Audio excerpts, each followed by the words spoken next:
Welcome to the channel, my name's Shane. In today's video we're checking out a pair of these Aparo A1 Pixel LED lights.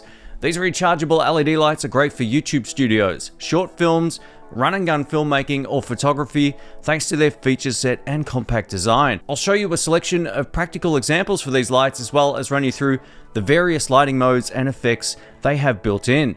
Before we get into it, a huge thank you to Vitapal for sending out a pair of the Aparo A1 Pixel LED lights for this review. Just to let you know, this will be a pros and cons review and not just a product showcase, and I'll give you my thoughts about these lights at the end of the video. Let's get into it. At the time of filming, a single Aparo A1 Pixel LED light will set you back $111, down from $139, so it's currently on sale. This is pretty good value considering all the effects that are crammed into each of these and also the included accessories, which we'll get to in just a moment. Now, I purchased an Inostro LED light, which is currently running behind me. It's the blue one lighting up the wall, and that sent me back about $100, and they don't have half of the feature set that these have, nor any of the included accessories. All right, let's talk about what we get in the box. So included in the box, we get so much more than my old LED light back here. So we get the Aparo A1 Pixel light. We also get a USB-C to USB-A cable. We also get a carry bag for the unit as well, which is fantastic, or just for storage, however you want to use that. We also get two different types of diffusion filters. We get one that is very reminiscent of a softbox. So this is a rubberized one that just clips on. It also has some air vents and it allows you to still get full access to the unit thanks to the cutouts. And then we get one of these honeycomb diffusion filters as well. These are really popular on softboxes in YouTube studios, for example. And we'll take a good look at those in just a moment. But we also get a mount which allows us to use this directly on a camera running a cage if we need more ambient light in the room, or of course you can mount it directly to something like a Sony FX3 or FX30. At the end of the day, having all of these accessories included is awesome. I love the fact that we can soften the light. If you've never used an LED light like this before, they can get quite bright, so having some diffusion on the front is great, especially for run and gun setups where you don't want to blind the on-camera talent. All right, let's talk about build quality. So the build quality is pretty solid considering they only weigh 200 grams. The buttons on the back feel nice to use and there's no sharp edges or pointy bits anywhere. The LCD screen is easy to see in any lighting situation that I've used them in so far, and the USB-C port on the side for charging feels fine. My only complaint with this unit would be the on-off button on the side. There's a lot of space on the on side, but the switch barely moves, so you only have to click it just a hair here for it to switch between off and on, and I'll show you that right now. So that's on, off, and on. So as you can see, there's not a lot going on there. This is my only small critique about the build quality. I would have loved to have seen a push button like I've got on my Inostro, because then you can't accidentally knock it or anything like that, and you definitely know when it's on or off. But yeah, just a small minor complaint here, but definitely not a deal breaker. Let's talk about power and charging. So the Aparo A1 has a built-in rechargeable battery that also supports wireless charging, which is fantastic. Or of course, you can charge them using the USB-C port on the side. These LEDs can also run on 4 different power modes, including normal, which gets you around 120 minutes of use, economy, which is rated at 150 minutes, super economy, which will last for 210 minutes, and deep economy for up to 350 minutes of runtime, which is insane. Now, just so you know, running these lights at a lower output value will increase the runtime. So if you're running them, say, at 30% or 5% as opposed to 100%, you're going to increase the runtime that way as well. Before we cover all of the different effects, I just wanted to quickly show you the back panel here on the unit. So as you can see, it's a nice, easy to see screen. We get really tactile hardware keys here. We get a menu button that allows us to cycle through different modes. We get these buttons here where we can select between different modes, hit the OK button to change, and so forth. So we get all the different values for changing the brightness and intensity of the effects, all with the back panel. I love the fact that the Aparo A1 Pixel LED lights have their own app as well, and this is called D-Cell Light Plus. Make sure you get the one on the App Store with the plus sign on it to get this all working. This app allows you to fully customize the LED lights a lot easier than using the back panel. While the back panel is pretty easy to make basic adjustments, the app really makes it easier for switching colors, effects, and modes a whole lot easier, and I'm going to show you that now. Let me give you a quick rundown of how this works. So once you've installed the app, you connect via Bluetooth. It will prompt you to do so on the first time. You then select the light that you want to control, and this can also work with groups, which I think is fantastic. And then we have all of these different modes on the app. So let's take a look at a few of these. So the CCT mode is basically like your standard color scape, and this will do anything from 2000 Kelvin, which is on the tungsten side, all the way through to 20,000 Kelvin, which is that really cool blue. So sky blue is around 5600, and boom, there you go. And you can see how bright that is, right? It's blowing out the screen. So if you want to change the brightness, we have a few different linear curves here, or curves that we can change the brightness with: linear, S-line, logarithmic, and exponential. But you can also just use your finger on the app here to bring this down. You can also change the color just by using this slider over here. So it's full of plenty of great options. Now, if you want to add a little bit of green hue to it, you can. You can bring this towards the green, or you can bring this towards the red or magenta. So that's really cool as well. And this is just a really easy way of setting up your favorite color. You can literally just tap on the different colors on screen and it will move to that position, which I really like. We then have HSI mode, which I find pretty good, but also a little bit more confusing than RGB mode. But if you want to use this, you can. You can also, I think in this mode, blend in a little bit of white light back into it as well if you want to mess around with it. But again, you can just tap on screen here and have it change colors instantly in the app. Feels great. Over to RGB mode, and the cool thing about this one is I can just simply move my finger anywhere on screen for it to then change to that particular color, and you can see just how responsive it is. So I'm currently on red, and if I go to green, boom, if I go to blue, I can do that. So that's really cool. This gives you 3 different sliders you can also fully customize. So if you want 100% blue without any other color spill, you can pull those 2 sliders down and leave it all the way on blue, and that's what we get here. You can see just how bright it is. It's crazy. The next one is color gel. So again, you can just tap on screen here if you want some, you know, sort of classic gel colors as well. It's very cool, very responsive again.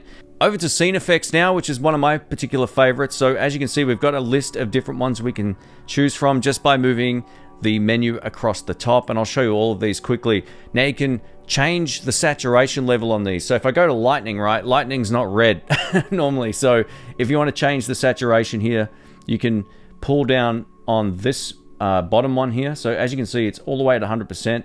I'm going to bring this one down to 0, and this will give me a more traditional lightning effect, or you can put it anywhere in between. Actually, I think the Kelvin for this one might look good around 5400. Yeah, so that looks perfect. So there you go. You've got all of this flexibility.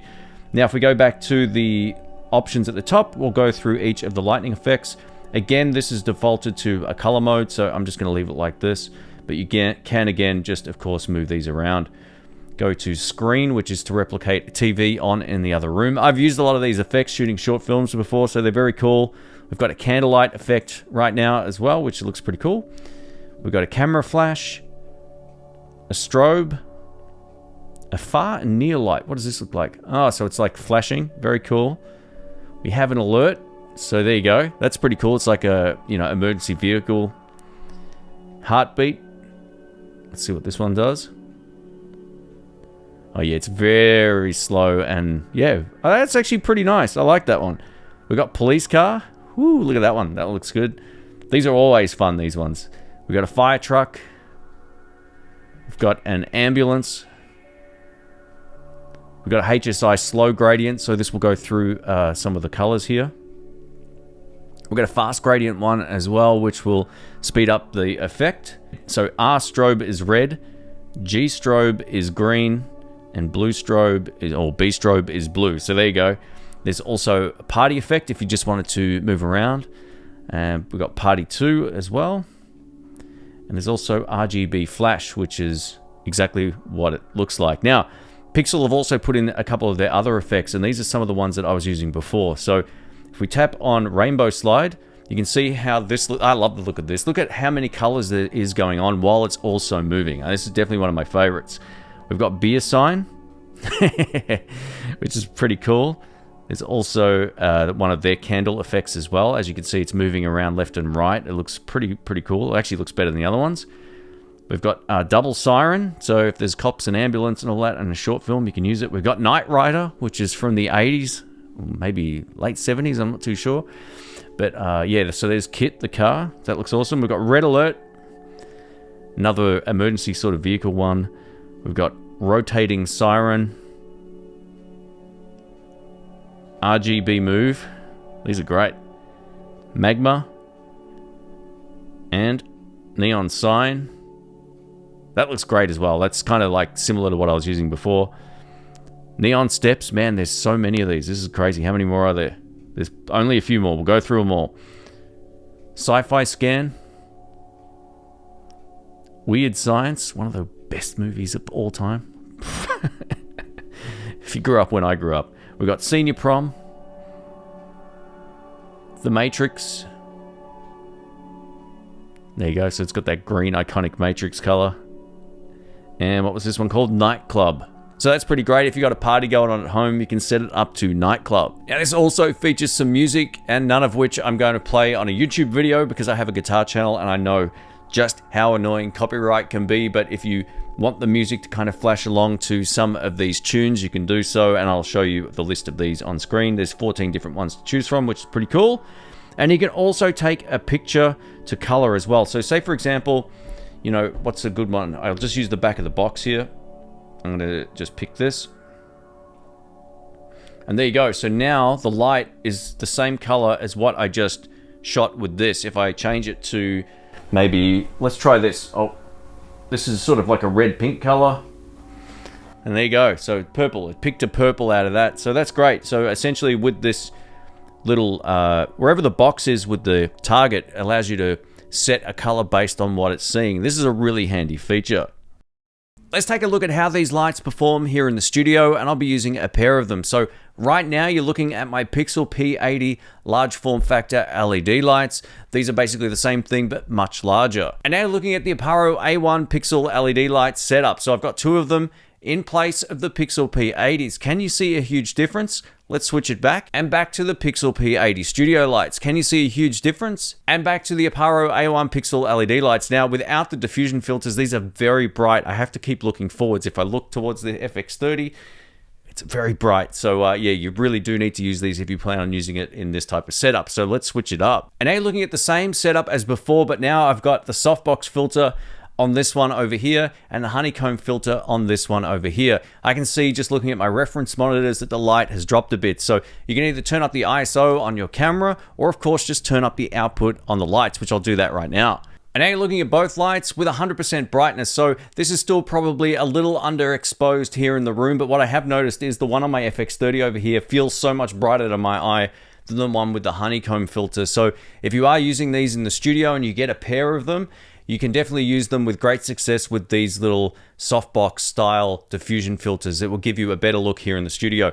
But if you're going for more of a moody look, that's where these honeycomb filters come in, and we'll test that out right now. So here we go. And now you're looking at the quintessential hipster YouTube lighting setup, where you've got one light sort of lighting up half of my face and not much on this side. So while the background lights are still on, I'm able to create a much more moody effect using this particular honeycomb filter, and this is how it looks. Another way you can use these lights when it comes to product photography or product B-roll is to set them up on a table like this and take a photo of whatever it is you want for the thumbnail. This is a really handy way of working. I don't like moving all of my big lights around at all, so I generally will use LED lights on the desk here anytime I want to create a thumbnail. When I do my product B-roll for a camera, for example, I usually like getting a shot of the sensor, and one of my tricks is to move the LED across the sensor, and it creates a really beautiful look, and I'll show you that with this example on screen. Let's wrap this video up. I'm going to talk about the pros and cons of the Aparo A1 Pixel LED light. So overall, these things are really cool. If you're looking for an RGB light that can pretty much do it all, this would be a great choice. I've used these type of lights all throughout the last few years on my YouTube channel here. Background LEDs, short films. I take these when I bring my multi-camera setup overseas because it's a great way of getting more light in that particular shot, or I can position these for a more atmospheric effect using RGB mode. These are really cool, and they're small, they're light, you get good battery life.